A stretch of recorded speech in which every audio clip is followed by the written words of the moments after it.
और चलिए एक बार फिर रुक करेंगे उज्जैन का, जहां मुख्यमंत्री डॉक्टर मोहन यादव ने लाइट एंड साउंड शो का लोकार्पण किया। ध्यान से सुनिए, ये हैं महाकाल के 1008 दिव्य नाम। हाँ, मैंने काल चक्र को परिवर्तित कर दिया है और अब द्वापर युग का शुभारंभ हो चुका है। विस्मय पूर्ण हो जाएंगे ये जानकर कि महाकाल के इन नामों को स्वयं भगवान श्री कृष्ण ने रचकर पिरोया था। महाकाल सहस्र नामावली की ये अद्भुत रचना उस समय की है जब योगेश्वर कृष्ण, उनके मित्र सुदामा और शेषावतार बलराम ने अवंती नगरी में स्थित सांदीपनी ऋषि के आश्रम में वेद, वेदांत दर्शन और शस्त्र विद्या की शिक्षा ग्रहण की थी। कहते हैं कि भगवान श्री कृष्ण को अवंती ने ऐसा मंत्र मुग्ध कर दिया कि यहाँ 64 दिनों तक रुककर उन्होंने 64 विद्याएं और 14 कलाओं का ज्ञान लिया। उज्जैन का संबंध महाभारत से भी जुड़ा हुआ है। इस महान महाकाव्य के वन पर्व में उल्लेख किया गया है कि महाकालेश्वर मंदिर में स्थित कोटि तीर्थ जल का स्पर्श मात्र करने से अश्वमेध यज्ञ के समान फल प्राप्त होता था। और फिर परिवर्तन की इस अनवरत धारा ने एक नई कहानी लिखी। उज्जैन में उदय हुआ मौर्य वंश का। सम्राट बिंदुसार ने अपने पुत्र अशोक को उज्जैन का राज्यपाल बनाया और समय के साथ अशोक के शासनकाल में धर्म का विस्तार हुआ। मौर्य वंश के पश्चात विभिन्न राजवंशों, सम्राटों और नरेशों ने उज्जैन की सेवा की। उनमें से प्रमुख मालवागण और फिर गुप्त वंश ने यहाँ राज कर इसके वैभव में वृद्धि की। उज्जैन ने अपने भव्य तेज से जहाँ महात्माओं और शासकों को आकर्षित किया, वहीं इस नगर पर आतताइयों की दृष्टि भी पड़ी।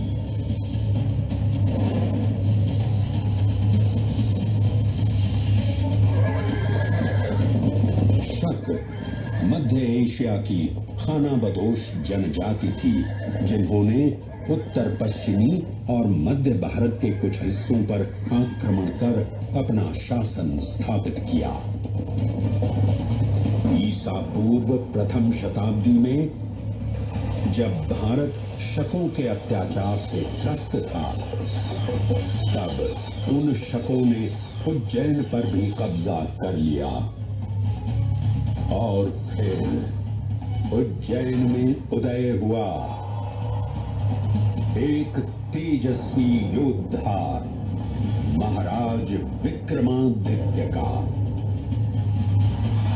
एक तरफ शकों का बल तो दूसरी तरफ विक्रमादित्य का अद्वितीय पराक्रम। विक्रमादित्य की तलवार महादेव के तीसरे नेत्र सी चमकी। प्रचंड युद्ध हुआ। महाकाल की कृपा से शूरवीरों ने शकों को परास्त किया और उज्जैन में गणतांत्रिक शासन स्थापित किया।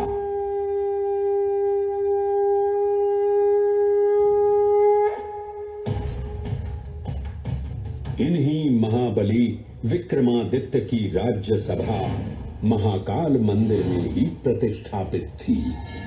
आज भी इस मंदिर की घंटियों में विक्रमादित्य की वीरता और शौर्य की प्रतिध्वनि गुंजायमान होती है। राजा विक्रमादित्य और शकों के मध्य हुए युद्ध ने उज्जैन को काल चक्र से अभिन्न रूप से जोड़ दिया, क्योंकि जिस दिन उनको विजय प्राप्त हुई उस गौरवशाली उपलब्धि के सम्मान में एक नवीन पंचांग का शुभारंभ किया गया, विक्रम संवत पंचांग। आज भी कई हिंदू पर्व और धार्मिक अनुष्ठान विक्रम संवत पर आधारित हैं।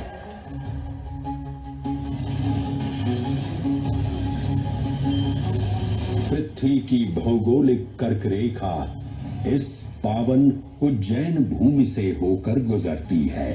लगभग 300 वर्ष पूर्व उज्जैन विश्व समय का प्रमुख संदर्भ बिंदु था।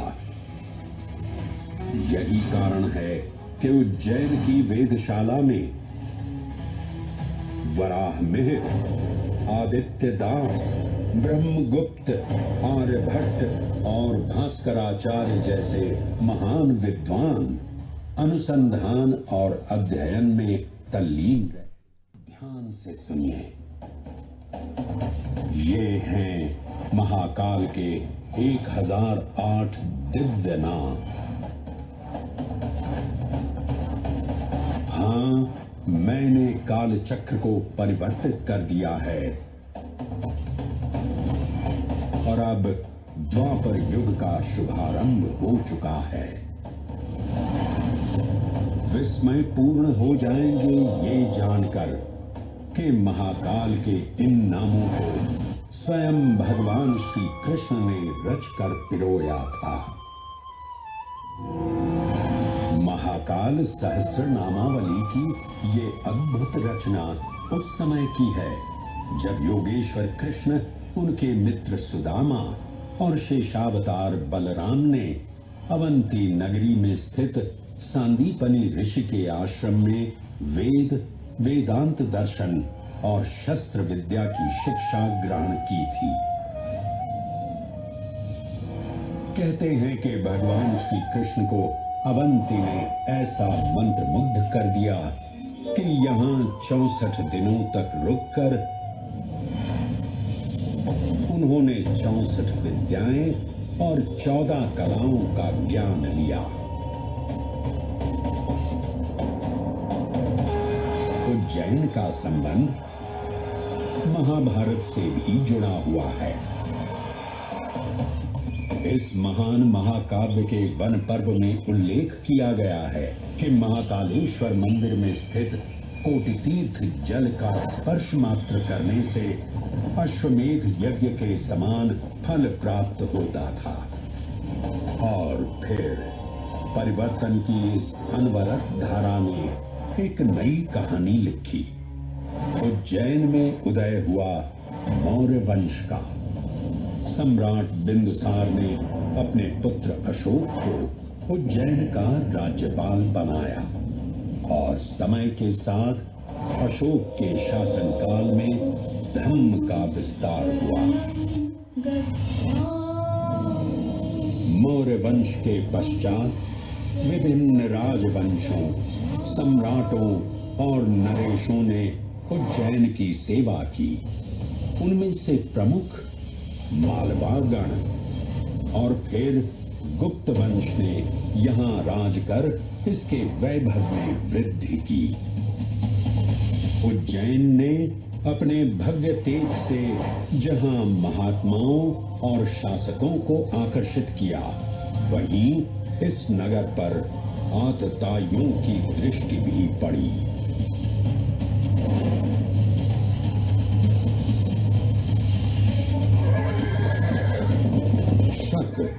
मध्य एशिया की खानाबदोश जनजाति थी जिन्होंने उत्तर पश्चिमी और मध्य भारत के कुछ हिस्सों पर आक्रमण कर अपना शासन स्थापित किया। ईसा पूर्व प्रथम शताब्दी में जब भारत शकों के अत्याचार से त्रस्त था, तब उन शकों ने उज्जैन पर भी कब्जा कर लिया और फिर उज्जैन में उदय हुआ एक तेजस्वी योद्धा महाराज विक्रमादित्य का। एक तरफ शकों का बल तो दूसरी तरफ विक्रमादित्य का अद्वितीय पराक्रम। विक्रमादित्य की तलवार महादेव के तीसरे नेत्र सी चमकी। प्रचंड युद्ध हुआ। महाकाल की कृपा से शूरवीरों ने शकों को परास्त किया और उज्जैन में गणतांत्रिक शासन स्थापित किया।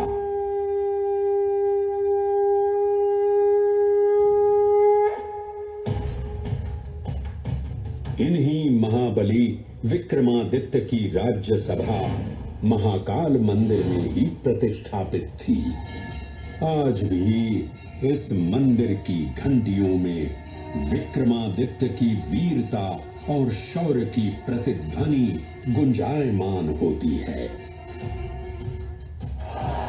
राजा विक्रमादित्य और शकों के मध्य हुए युद्ध ने उज्जैन को काल चक्र से अभिन्न रूप से जोड़ दिया, क्योंकि जिस दिन उनको विजय प्राप्त हुई उस गौरवशाली उपलब्धि के सम्मान में एक नवीन पंचांग का शुभारंभ किया गया, विक्रम संवत पंचांग। आज भी कई हिंदू पर्व और धार्मिक अनुष्ठान विक्रम संवत पर आधारित हैं।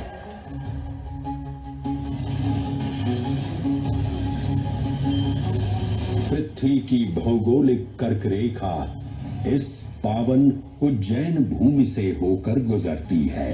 लगभग 300 वर्ष पूर्व उज्जैन विश्व समय का प्रमुख संदर्भ बिंदु था। यही कारण है कि उज्जैन की वेदशाला में वराहमिहिर, आदित्य दास, ब्रह्मगुप्त, आर्यभट्ट और भास्कराचार्य जैसे महान विद्वान अनुसंधान और अध्ययन में तल्लीन रहे।